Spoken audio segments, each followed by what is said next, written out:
네, 안녕하십니까. 국민건강보험공단 요양직 해설 강의를 맡은 바른정성팀의 김영삼입니다. 여기 나와 있는 이제 별도의 문제들 같은 경우는 요양직에 해당하는 부분의 문제들이고요. 문제수가 많지는 않지만 여기서도 이제 체크해야 되는 부분들도 있으니까 요 부분을 준비하시는 분들은 잘 듣고 해설을 잘 파악을 하시기 바랍니다. 무슨 얘기인지 알겠죠? 일단은 1번부터 볼 건데요. 1번. 지금 건강보험공단 직원 A는요, 회의를 준비하는 업무를 담당을 하게 됐대요. 155명에. 자, 아래 물품 구비 목록을 참고했을 때 A가 내릴 판단으로 옳지 않은 것은 뭐가 되겠느냐, 이걸 묻고 있거든요.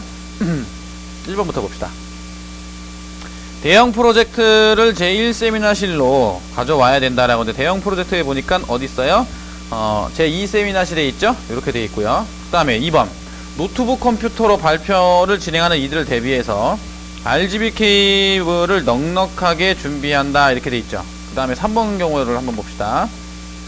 제2의 세미나실의 의자를 가지고 오면은, 그죠? 제2의 세미나실의 의자가 몇 개 있습니까? 80개가 있죠. 책상과 의자는 충분하다라고 돼 있고요. 그 다음에 4번. 직접 수기로 글을 쓰며 발표한 이들을 대비해서 화이트보드를 제2 세미나실에 옮겨온다. 화이트보드가 어디 있습니까? 제2 세미나실에서 있으니까 옮겨온다라고 돼 있고, 다행히 데스크탑 컴퓨터는 제1 세미나실에 있기 때문에 따로 신경 쓸 필요가 없다. 데스크탑 컴퓨터가 어디 있습니까? 제1 세미나실에 있죠. 그죠? 근데 3번을 보시면 제2 세미나실에 의자를 가져오면 지금 80개잖아요. 지금 문제는 155명의 그 인원을 어떻게 준비를 시켜야 되는데 어떻게 부족하게 되죠. 그죠? 부족하게 됩니다. 그래서 여기는 정답이 몇 번이 됩니까? 3번이 되는 거예요. 이렇게 생각해 볼 수 있어요. 무슨 얘기인지 알겠죠? 그 다음 두 번째 봅시다. 두 번째 문제 2번. P팀장은 다음과 같은 추가 지시를 내렸을 때요, 이를 참고했을 때 A가 추가적으로 준비해야 할 기자재는 뭐냐라고 돼 있는데, 지금 두 번째로 보면, 두 번째 10명이 불참한대요. 10명이 불참한다라고 돼 있고, 그 다음에 3명의 발표자가 개인 노트북을 사용을 한다. 3명이 개인 노트북, 이렇게 돼 있습니다. 자, 그 다음에 화이트보드를 사용하는 분들은 이동이 자유할 수 있도록 자유로울 수 있도록 화이트보드, 그죠? 이렇게 돼 있도록 뭐도 필요하다 그랬냐면, 이것 때문에 무선 마이크가 필요해요 라고 돼 있어요. 이렇게 돼 있죠. 무선 마이크가 필요하다. 자, 그러면 A가 추가적으로 준비해야 될 기자재는 뭐가 되겠습니까? 라고 봤더니 1번 책상, 2번 RGB 케이블. RGB 케이블 같은 경우는 뭐 이미 충분히 준비를 한다고 했으니까, 그쵸? 그 다음에 노트북 컴퓨터는 원래 있었고요. 화이트보드도 준비가 돼 있죠. 무선 마이크를 한번 볼까요? 무선 마이크가 지금 몇 개 있냐면 1개 있어요. 이게 세미나실에 지금 몇 개가 있다고? 1개가 있어. 그죠? 그러면 추가적으로 준비해야 될 기자재는 뭐가 되는 거야? 무선 마이크가 되겠죠. 됐나요? 무선 마이크. 제2 세미나실에 있는 무선 마이크를 준비를 해야 될 겁니다. 무슨 얘기인지 알겠죠? 이렇게 생각하시면 돼요. 자, 그 다음에 3번 봅시다. 3번. 자, 비상사태 발생으로 인해서 한태훈 씨는 비상보고 체계에 따라 비상사실을 전달을 하기 시작했다. 비상보고 체계를 참고했을 때 김동현 씨에게 연락을 취할 사람은 누구인가? 역시나 문제를 먼저 읽었죠. 그리고 난 다음에 어딜 보는 거야? 표를 봐봐. 그림을 보고 봤더니 김동현 씨에게 연락을 취할 사람이 지금 누가 되는 거예요? 바로 나오죠. 누구로 나와요? 김종인이라고 나와요. 이 문제는 쉽게 해결이 되죠? 그래서 몇 번이 답이 되냐? 2번이 답이 됩니다. 그죠? 이렇게 되어 있습니다. 자, 그 다음 4번을 한번 볼게요. 비상상황 발생으로 인해서 안재우 씨가 3명에게 비상상황을 전달을 해야 된대요. 두 번째로 전달받게 되는 이는 누구냐라고 해서 이 표를 보니까 안재우를 한번 봅시다. 안재우.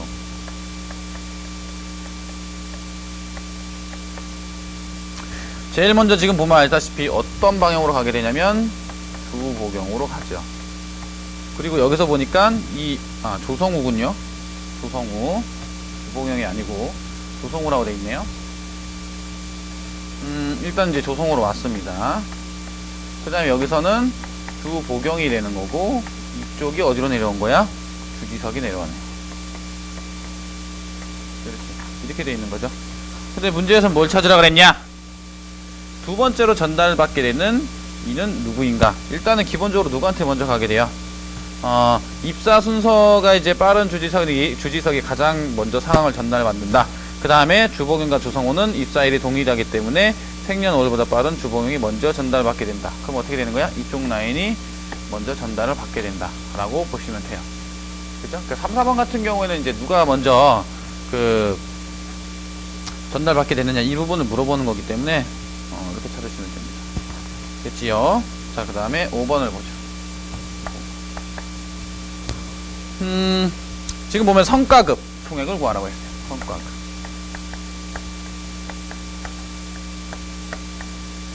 자, 성과급을 구하라고 했는데 지금 여기서 보시면요, 비율이란 게 있죠. 가중치라는 게 있습니다. 지금 가중치를 보아하니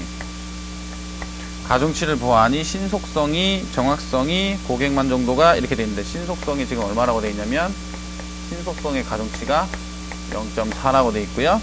그 다음에 정확성의 가중치가 0.4라고 되어 있어요. 그 다음에 이제 고객 만족도. 고객 만족도가 얼마라고 되어 있냐면 0.2라고 되어 있죠. 이렇게 되어 있습니다. 그죠? 그러면요, 첫 번째 것부터 한번 보죠. 1사분기를 한번 볼까요? 1사분기를 보면 지금 신속성이 몇 점이라고 되어 있습니까? 10점이라고 되어 있죠. 10점. 근데 10점 같은 경우에는 가중치 때문에 얘는 얼마가 돼요? 10 곱하기 0.4가 돼요. 그죠? 10 곱하기 0.4. 그 다음에 정확성은 4죠. 그럼 얘는 4 곱하기 0.4가 돼요. 고객 만족도 같은 경우에는 지금 얼마입니까? 10이죠. 그럼 10 곱하기 0.2가 되는 겁니다. 그럼 이제 얘는 대략으로 얼마 나오게 돼? 4가 나오고 1.6이고 얘는 2죠. 그럼 얼마가 나오게 돼요? 7.6이 나옵니다. 이렇게 돼요. 자, 그 다음에 2사분기를 보죠. 자, 2사분기를 보니까 얘는 얼마라고 되어 있냐면 6이죠. 6 곱하기 0.4. 그 다음에 얼마야? 얘도 6 곱하기 0.4. 그 다음에는 얘는 10이죠. 그럼 10 곱하기 0.2 이렇게 나오게 돼요. 그럼 이건 얼마냐? 2.4죠. 여기도 2.4고 여기는 얼마야? 2가 되겠죠. 그럼 얼마가 나오게 되냐? 6.8이 나옵니다. 그 다음에 3, 4분기를 볼게요. 3, 4분기를 보아하니 여긴 얼마라고 되어 있느냐? 8이죠. 그럼 8 곱하기 0.4니까 3.2가 되는 거고, 그 다음에 6점이네요. 6 곱하기 0.4니까 2.4가 되는 거고, 그 다음에 10 곱하기 0.2니까 얘는 얼마가 돼? 2가 되겠네요. 그럼 얘네들이 합치면 5.6이죠? 그죠? 5.6이니까 얘도 얼마가 돼? 7.6. 이렇게 나오게 돼요. 그 다음에 4, 4분기를 한번 볼까요? 4, 4분기를 보게 되면 10 곱하기 0.4. 자, 4점이죠? 그 다음에 8 곱하기 0.4. 그래서 3.2점이고요. 그 다음에 4 곱하기 얼마가 되는 거냐? 0.2니까 0.8이겠네요. 이렇게. 그럼 얘는 몇 점이 나오냐? 8이 나옵니다. 요걸 가지고 이제 뭘 결정해? 등급을 결정을 하는 거야. 근데 7.6일 때는 뭐라 그랬어요? A등급이네요. A등급이니까 여기는 얼마야? 이때는 150만원입니다. 그 다음에 6.8. 6.8도 지금 보니까 어디에요? 얘도 A등급이네. 얘도 150만원입니다. 그 다음에 7.6. 여기 아까 150만원이었죠. 자, 8.0이 딱 넓어졌을 때는 여기도 A등급이네요. 여기도 얼마야? 150만원. 총 합치면 얼마가 되는 겁니까? 성과급이 600만원이 되는 거예요. 이렇게 되는 겁니다. 무슨 얘기인지 알겠죠? 이렇게 찾으시면 돼요. 자, 그 다음 6번. 건강보험공단의 인사관리팀은 신입사원 중에서 2명을 총무팀에 배정을 하려고 했는데, 총무팀장이 아래와 같은 요청을 했대요. 총무팀으로 배정될 2명은 누구냐? 이렇게 물어봤는데, 총무팀은 뭐라고 되어 있어요? 창의성과 성실성, 안정성, 조직성이 뛰어나고 독립성이 높지 않다라고 했습니다. 그럼 독립성이 높지 않아야 되기 때문에 거기 인적성 검사표에 보시면 독립성이 높은 김성수랑 한태훈을 어떻게 제외를 시켜야 돼요. 그죠? 요거를 제외를 시키고 나머지 인원들 중에서 창의성하고 성실성과 안정성을 비교를 해봤을 때 그나마 높은 인원 누구? 박은지와 주보경을 여기다가 배치를 하면 되는 거야. 이해갑니까? 독립성이 높지 않은 일단 2명을 배정해서 제외하고요. 그 다음에서 나머지 부분들 높은 부분들. 그죠? 지금 성실성과 안정성과 조직성이 나머지 부분들이 그래도 상대적으로 봤을 때 괜찮다라고 느껴지는 부분들을 배치를 하면 된다. 이렇게 생각하시면 돼요. 무조건 제일 높거나 이런 건 아닙니다. 무슨 얘기인지 알겠죠? 자, 그 다음 그렇게 생각하시면 되고, 이제 실질적으로 계산을 해보면요, 어떻게 돼 있냐면, 문제에서 봐봐요. 지금 6번에서 지금 창의성과 성실성과 그 다음에 안정성과 조직성이 이렇게 있는데, 여기에 지금 남은 인원들을 보면 정서연이 있고요, 그 다음에 김태현, 자, 그 다음에 김성현이 있나요? 그 다음에 주보경, 이렇게 돼 있죠. 그 다음에 박은지가 두 번째 있었네요. 정서현, 박은지, 이렇게 돼 있었습니다. 근데 지금 보면 창의성 같은 경우에는 정서현이 지금 얼마였냐면 4, 6, 그 다음에 안정성은 지금 얼마였냐면 6, 2가 나오고요. 박은지 같은 경우에는 5, 8, 7, 1이 나오고, 그 다음에 여기는 1, 3, 5, 1이 나오고요. 그 다음에 8, 6, 1, 4 그렇게 나오게 되고, 얘는 6, 7, 5, 4, 6, 4 이렇게 정리가 돼요. 직접 구해보면.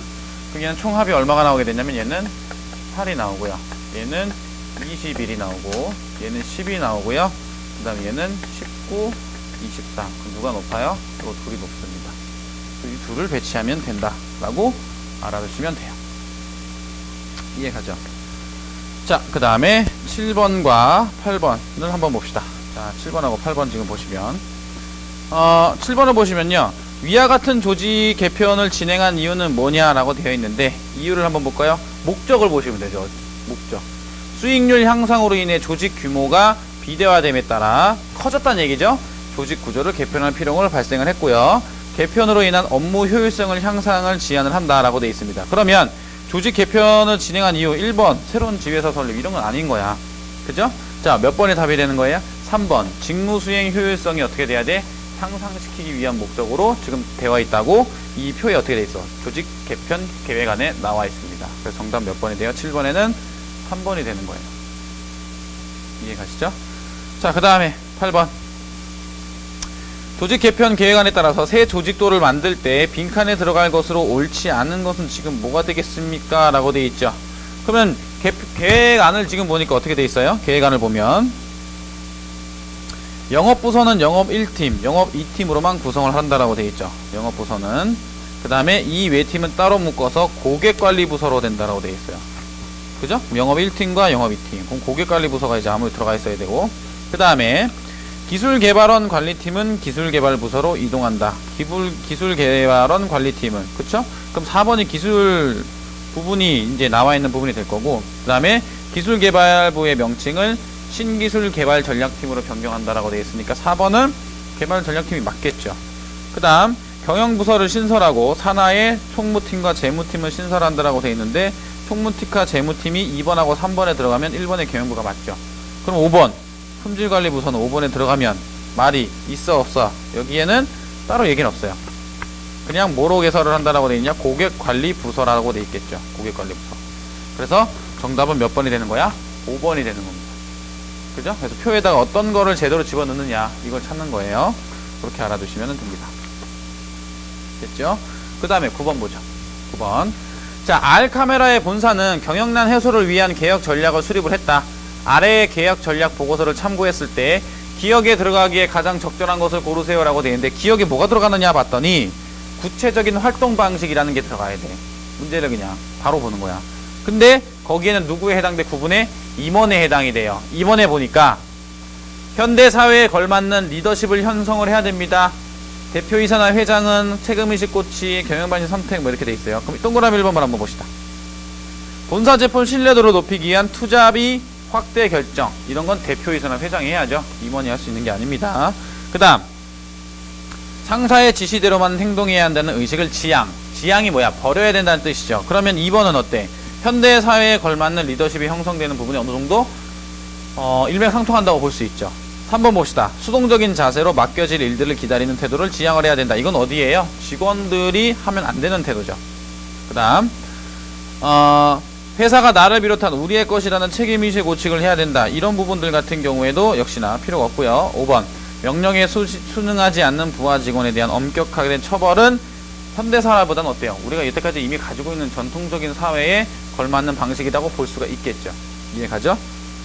그렇지? 그러면 이 부분에서 봤을 때 구체적인 활동 방식에 있어서 임원들의 현대사회에 걸맞는 리더십 형성이 가장 올바른 부분, 맞는 부분이라고 여겨지는 부분은 어디야? 2번이 되겠죠? 상사의 지시대로만 행동해야 한다는 의식을 어떻게 해야 된다? 지향을 해야 된다. 됐어요? 이런 것들은 이게 답이 된다라고 볼 수가 있습니다. 그래서 이제 요양직에 있는 문제들을 보시면 아시다시피 뭔가 대단한 계산력을 요구하는 게 아니고 그냥 상황에 맞게 어떤 그 주어진 상황을 잘 해결을 할 수 있는 어떤 적은 해결 능력을 보는 겁니다. 그러니까 요 부분들 같은 경우에는 크게 여러분들이 부담을 갖지 않고 공부를 할 수 있을 거라고 예상이 들고요. 지금 이제 제가 해설을 또 해드렸으니까 좀 더 명확하게 여러분들이 머릿속에 정리를 할 수 있을 거라고 예상이 됩니다. 무슨 얘기인지 알겠죠? 자, 그러면 요양직 해설 강의 여기까지 마치도록 하겠습니다. 수고하셨습니다.